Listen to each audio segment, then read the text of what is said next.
بسم اللہ الرحمن الرحیم۔ اس دنیا کے اندر ہر کوئی چاہتا ہے کہ اسے کامیابی ہو، اس دنیا میں بھی کامیابی چاہتا ہے، ابدی دنیا میں بھی کامیابی چاہتا ہے۔ اب سوال یہ پیدا ہوتا ہے کہ کیا ہمیں ایلن مسک کے بنائے ہوئے اصول کے اوپر جانا چاہیے؟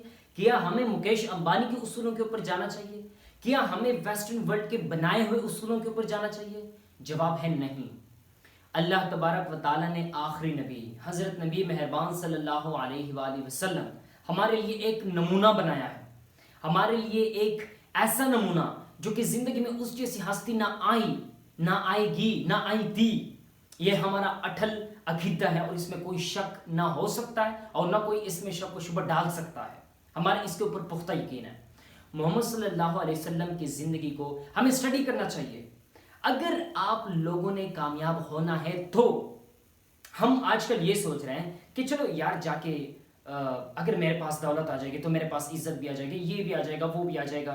لیکن ہم نے حضرت محمد صلی اللہ علیہ وسلم کے بنائے جو حضرت محمد صلی اللہ علیہ وسلم کی جو احکامات ہیں، اللہ تبارک و تعالیٰ کے جو احکامات ہیں، وہ مکمل طور پر بھول گئے ہم۔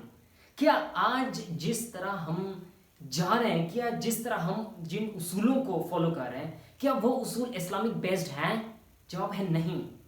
اللہ تبارک و تعالیٰ نے محمد صلی اللہ علیہ وسلم کی زندگی کو ہمارے لیے ایک نمونہ بنایا ہے۔ واضح طور پر قرآن مجید میں فرمایا ہے کہ محمد صلی اللہ علیہ وسلم کے اخلاق سے سیکھو، اس کی پرسنالٹی کو اسٹڈی کرو، اس کی شخصیت کو اسٹڈی کرو۔ کیا محمد صلی اللہ علیہ وسلم نے اپنی زندگی میں کسی کے ساتھ جھوٹ بولا؟ نہیں۔ کیا اس کی جسم سے کسی کو نقصان پہنچا؟ نہیں۔ کیا اس نے کسی کو دھوکہ دیا؟ نہیں۔ کیا اس نے ناانصافی کی؟ نہیں۔ کیا اس نے کسی غریب اور امیر میں فرق کیا؟ نہیں۔ وہ ایسی پرسنالٹی تھی، ایسی شخصیت تھی جو کہ اس دنیا کے اندر نہیں، اس کائنات کے اندر سب سے کامیاب ترین شخصیت حضرت محمد صلی اللہ علیہ وسلم کی شخصیت ہے۔ کامیاب ترین انسان۔ کیا اللہ تبارک و تعالیٰ نے یہ سب کچھ بیان نہیں کیا ہوگا کہ ہم فوکس نہیں کر رہے ان چیزوں کو؟ آج ہم دیکھیں، ہم ذلیل ہو رہے ہیں، خوار ہو رہے ہیں، رسوا ہو رہے ہیں، ہمارے ذہنوں میں ایک تناؤ ہے، ٹینشن ہے، ہر طرف سے ہمیں تکلیفیں دیکھنے کو ملتی ہیں۔ کیوں؟ فالو نہیں کر رہے۔ محمد صلی اللہ علیہ وسلم نے جو اصول بنائے، محمد صلی اللہ علیہ وسلم نے جو آئین بنایا تھا، محمد صلی اللہ علیہ وسلم کی جو شخصیت ہے، اس کی شخصیت کی جو کوالٹیز ہیں، اس کو ہم سٹڈی کی نہیں کر رہے۔ ضد ہم میں، کناہ ہم میں، بغض، حسد، لالچ، جھوٹ، فریب، دھوکہ، نہ بڑوں کا احترام ہے، نہ چھوٹوں پر شفقت کرتے ہیں، نہ ہمارے زبان سے آج کل سچ کا تو نام ہی ختم ہو گیا ہمارے معاشرے کے اندر۔ ہر کوئی جھوٹ پہ جھوٹ، پیسوں کے لیے، عزت حاصل کرنے کے لیے، گاڑیاں حاصل کرنے کے لیے اور گھر وغیرہ حاصل کرنے کے لیے لوگ کیا کچھ نہیں کرتے ہمارے معاشرے کے اندر۔ ہم غضب کے لائق ہیں، لیکن یہ تو اللہ تبارک و تعالیٰ کے ہمارے اوپر خاص رحم ہے، خاص فضل ہے کہ اللہ تبارک و تعالیٰ نے ہمیں محمد صلی اللہ علیہ وسلم کی امتی بنایا۔ اگر ہم محمد صلی اللہ علیہ وسلم کی امتی نہ ہوتے تو آج ہم غرق ہوئے ہوتے، تباہ و برباد ہوئے ہوتے۔ اللہ تبارک و تعالیٰ نے ہمیں واضح فرمایا ہے کہ آپ لوگ اگر اپنی زندگی میں کامیابی چاہتے ہو تو محمد صلی اللہ علیہ وسلم کی شخصیت کو اسٹڈی کرو، اس کو دیکھو، اس نے کس طرح زندگی جی، اس نے کس طرح بڑوں کے ساتھ رویہ کیا، اس کا رویہ بچوں کے ساتھ کیا تھا، اس کا بیویوں کے ساتھ کیا تھا۔ کوئی زندگی کا ایسا اسپیکٹ نہیں ہے جو کہ اسلام نے ڈسکس نہ کیا ہو۔ کامیابی کے کیا اصول ہیں؟ اگر آپ چاہتے ہو کہ مجھے کامیابی حاصل ہو، میں اس دنیا میں بھی کامیاب ہو جاؤں، میں ابدی دنیا میں بھی کامیاب ہو جاؤں، تو اسٹڈی کرو، اسلام کو اسٹڈی کرو۔ اسلام کوئی مذہب نہیں ہے، اسلام ایک دین ہے۔ کوئی ایسی روایت، کوئی ایسی احادیث قرآن مجید کے اندر ایسی نہیں ہے جس میں اسلام کو مذہب کے نام سے پکارا گیا ہو۔ اسلام ایک دین ہے۔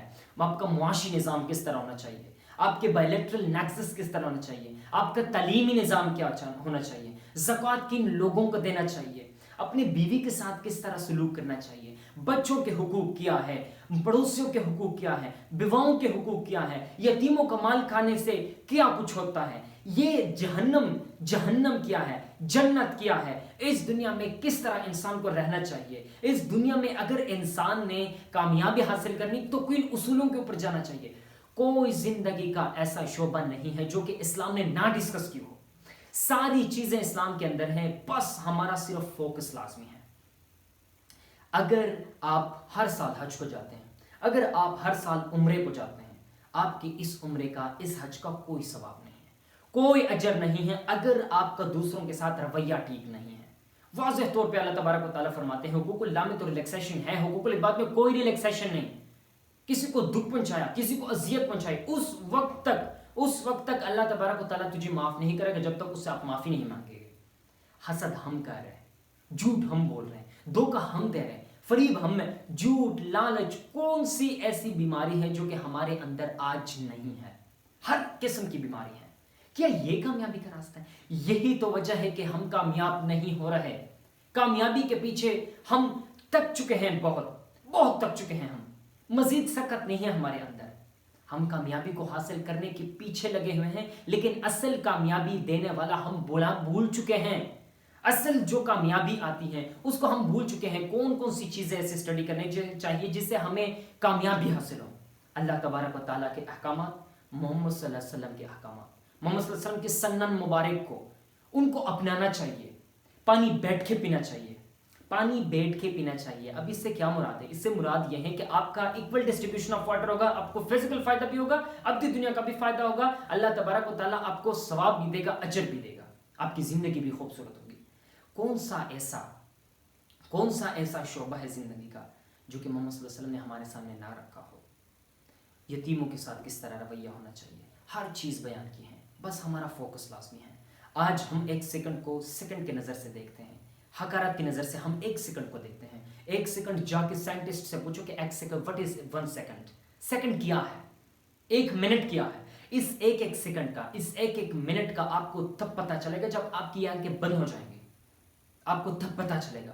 اگر آپ اس دنیا کا ایک عظیم ترین شخصیت بننا چاہتے ہو، کامیاب انسان بننا چاہتے ہو، ہماری نظروں میں تو ایلان مسک کامیاب ہے، ہماری نظروں میں مکیش امبانی جو ہے وہ کامیاب ہے، ہماری نظروں میں اسٹیو جاب کامیاب ہے، ہماری نظروں میں پولیٹیشینز کامیاب ہیں، ہماری نظروں میں منسٹرز کامیاب ہیں۔ نہیں، یہ کامیاب نہیں ہے۔ کامیاب انسان تب ہوتا ہے جب وہ اللہ تبارک و تعالیٰ کو راضی کر دیتا ہے۔ میں ایک چھوٹا سا واقعہ آپ لوگوں کے سامنے رکھنا چاہوں گا۔ ایک بوڑھی سی عورت اور ایک بادشاہ کا۔ ایک بادشاہ نے اعلان کیا کہ کل آؤ میرے دربار میں، چاہے جو کوئی سونا لے کے جانا چاہے، کوئی ڈائمنڈز لے کے جانا چاہے، کوئی گھوڑے لے کے جانا چاہے، جو کچھ بھی لینا چاہیں وہ آپ لے جا سکتے ہیں۔ صبح ہو گئی، سارے لوگ آنے لگے اور اسی طرح ہر کوئی جو تھا اپنے پسند کی چیزیں جو تھی وہ اٹھانے لگے۔ وہ بوڑھی عورت، بادشاہ جو تھا اس کے پاس چلا گیا، بوڑھی عورت سے پوچھا کہ ماں جی آپ تو ادھر بیٹھے ہو، آپ کو کوئی چیز نہیں چاہیے؟ کیا آپ کا اس دنیا کے ساتھ، اس دنیاوی چیزوں کے ساتھ کوئی شوق نہیں ہے؟ اس بوڑھی عورت نے کہا کہ مجھے شوق صرف ایک چیز کے ساتھ ہے، اور وہ ہے آپ۔ کیا آپ میرے بیٹے بنیں گے؟ کیا آپ میرے ایکوینٹنس بنیں گے، شناسہ بنیں گے میرے؟ تو اس بادشاہ نے کہا ہاں بالکل، کیوں نہیں۔ تو تھوڑا سا عقل سے کام لو۔ کامیابی جو دیتا ہے اس کو اگر آپ نے اپنایا، اللہ تبارک و تعالیٰ جس کے ذریعے کامیابی دیتا ہے، محمد صلی اللہ علیہ وسلم کے اصولوں پر، احکامات پر، ان کو اگر ہم نے اپنایا تو وہ دن دور نہیں کہ ہم کامیابی کی آخری دہلیز تک پہنچیں گے، ہم کامیاب ہوں گے، اس بات میں کوئی شک نہیں ہے۔ 100%، 100% یہ بات سچ ہے کہ کامیابی صرف اور صرف اسلام کے اندر ہے۔ فلی اسلام میں داخل ہو جاؤ، یہ ہماری کامیابی ہے۔ چھوڑ دو یہ بھاگنا، چھوڑ دو یہ کہ مجھے یہ اپروچ کرے گا، یہ جو ہے یہ مجھے یہ عزت دے سکتا ہے، یہ مجھے گاڑیاں دے سکتا ہے۔ یہ عالم لوگوں کی کتنی عزت ہے ہمارے معاشرے کے اندر، اگرچہ نہ ہو تو ان کے بعض کے پاس نہ تو وہ گاڑیاں ہیں، نہ تو دولت ہے، نہ تو کچھ بھی نہیں ہے ان کے پاس، لیکن پھر بھی عزت ہے۔ ڈاکٹر اسرار احمد کو آپ دیکھیں، کتنی عزت تھی اس کی، کتنی عزت تھی اس کی۔ لوگ عزت کی نگاہ سے آج بھی اس کو دیکھتے ہیں، اس کے آنکھوں کے ٹھنڈک کے لیے لوگ دیکھتے ہیں، اس کے واقعات کو، اس کے جو معلوماتی ویڈیوز ہیں ان کو دیکھتے ہیں۔ کیوں؟ اس کے پاس کچھ بھی نہیں تھا، بس اس کی زندگی محمد صلی اللہ علیہ وسلم کی زندگی کے مطابق تھی۔ تو آج سے آپ اپنے آپ کے ساتھ پرومس کرو، یہ باتیں صرف سننے کے لیے نہیں بلکہ اندر رکھنے کے لیے ہیں، کچھ اپنے اندر، اپنے ذہن کے اندر رکھو ان باتوں کو، اور محمد صلی اللہ علیہ وسلم کو اسٹڈی کرو، کس طرح اس نے ریاست مدینہ کی تشکیل کی تھی، کس طرح اس نے غریبوں کے حقوق کو، عورتوں کے حقوق کے لیے آواز اٹھائی تھی، کس طرح وہ یتیموں کے ساتھ پیش آتے تھے، بڑوں کے ساتھ رویہ کیا تھا، یہ سب کچھ اس کے اندر ہے۔ بس ہمیں صرف تھوڑا سا وقت چاہیے کہ ہم وقت دیں ان چیزوں کو۔ سوشل میڈیا آپ کے ہاتھ میں ہے، سب کچھ آپ دیکھ سکتے ہیں۔ یہ ہے آپ کی اصل کامیابی کا راز۔ پاکستان پائندہ باد۔